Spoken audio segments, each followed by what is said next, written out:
দেশের বিভিন্ন জায়গায় তাণ্ডব চালিয়েছে শিলাবৃষ্টি। এতে বোরো ফসলের ব্যাপক ক্ষতি হয়েছে। নষ্ট হয়েছে ভুট্টা, সবজিসহ বিভিন্ন ফসলের ক্ষেত। এতে দিশেহারা চাষিরা। ক্ষয়ক্ষতি নিরূপণে কাজে নেমেছে কৃষি বিভাগ। ভারী বর্ষণের সাথে ভয়াবহ শিলাবৃষ্টি। শনিবার রাত থেকেই সুনামগঞ্জে বৃষ্টির সাথে ঝড়ো হাওয়া। সকালে হয়েছে শিলাবৃষ্টি। এতে ক্ষতিগ্রস্ত হাওরের বোরো ফসল, খেতে জমেছে পানি। গাছ উপড়ে সুনামগঞ্জ সিলেট সড়কে ব্যাহত হয় যান চলাচল। আজকে যে রাইট যে দেওয়া দিছে অত্যন্ত ভয়ঙ্কর দেওয়া দিছে এবং এরপরে ফাত্তরটা হাঁটু হুমানো লাগছে। স্টার্ট করতে বই যে গৃহস্থী করছি, তার এই যে টাকা পয়সা খরচা করছি, ইতাল আছে তার নিলে গা পানি নিব গা, আর কি করুন যাবে, কারোর কিছু নাই। বাড়ি ঘরের অনেক ক্ষয়ক্ষতি করছে, আমরা কৃষি জমিনের অনেক ক্ষতি করছে। আর এরকম যদি আরো 2-4 দিন দেয় ভাই, আমরা কৃষক আকল যাই মুখ হয়। পাত্তর অনেক প্রচুর পাত্তর হয়েছে, আর চালে গড়ে মাইতে একবারে খানা উনা ওইরা বিনাশ হয়ে গেছে।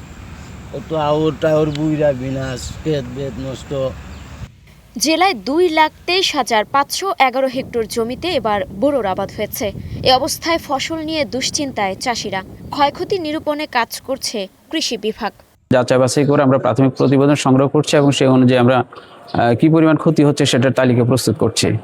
আগামী আরো 2-3 দিন এরকম বৃষ্টি কন্টিনিউ হতে পারে, সেক্ষেত্রে হয়তো হাওরের ভিতরে পানি জমতে পারে। তবে আগাম বন্যা কোনো পূর্বাভাস এই মুহূর্তে নাই, কারণ আমাদের নদীগুলোতে যথেষ্ট পানি কম রয়েছে।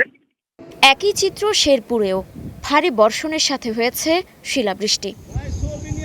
এতে ক্ষতিগ্রস্ত বোরো ধান, পাশাপাশি ভুট্টা, সবজি সহ বিভিন্ন ক্ষেতের ফসলও নষ্ট হয়েছে।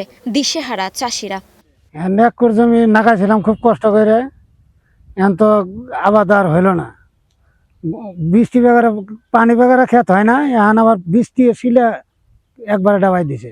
আমি ঋণ পিন করিয়া 2 কোটি জমি ভুট্টা করছি। আমার বয়সও কোনোদিন দেখি নাই এরূপ শিল পড়তে। এখন সরকার যদি আমার কিছু অনুদান দেয় তাহলে আমাদের চলার মতো সুবিধা হইবে। এরই মধ্যে ক্ষয়ক্ষতি নিরূপণে কাজ শুরু হয়েছে বলে জানিয়েছে কৃষি বিভাগ। শিলার আঘাতে কিছুটা ডগা ভেঙে গেছে, সেক্ষেত্রে দেখা যাচ্ছে যে আমরা 2-3 দিন পরে সেটা হলো আমরা ক্ষতিতে রূপান্তর করতে পারবো। বর্তমানে আমরা আশাবাদী যে ক্ষতিটুকু হয়েছে সেটা হলো গাছ নিচ থেকেই পুষিয়ে নিতে পারবে এবং স্বাভাবিক অবস্থায় 2-1 দিনের মধ্যে ফিরে আসবে। শেরপুর, সুনামগঞ্জের পাশাপাশি আরও কয়েকটি জেলাতেও বৃষ্টি হয়েছে। এতে ক্ষতিগ্রস্ত চাষিরা।